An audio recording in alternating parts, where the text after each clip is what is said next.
Bergeser ke Jember, kasus pencabulan yang dilakukan oleh Kiai Fahmi Mawardi kini sampai pada tahap penahanan tersangka. Namun pihak tersangka melalui kuasa hukumnya berspekulasi jika ada yang janggal atas penahanan tersebut. Selanjutnya kuasa hukum tersangka akan melakukan pra-peradilan.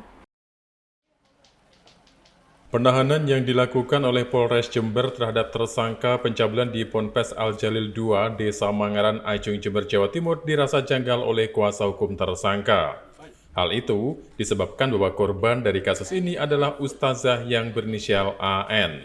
Padahal, kuasa hukum mengatakan bahwa ustazah AN ini sudah berumur 20 tahun dan tidak merasa sebagai korban, karena merasa tidak pernah diperlakukan tidak senonoh oleh Kiai Fahmi Mawardi. Andi Cahyono Putra sebagai kuasa hukum tersangka juga menilai bahwa penyidik terlalu prematur dalam menyikapi permasalahan ini. Salah satu buktinya ketika terjadi penyitaan terhadap barang-barang ustazah untuk dijadikan bukti. Saat itu, kuasa hukum tidak dikonfirmasi, padahal ia merasa diberi kuasa oleh pondok pesantren untuk membantu dan mendampingi ustazah dalam kasus ini. Oleh sebab itu, Andi Cahyono Putra sebagai salah satu kuasa hukum tersangka menyatakan akan menempuh pra-peradilan.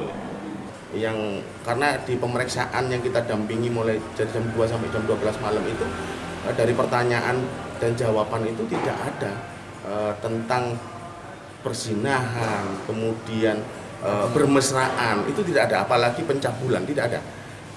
Jadi mereka hanya sebatas sering sharing, bertemu, ngobrol, seperti itu. Mengapa harus dibuat pra-peradilan, Pak? Ya karena bagi kami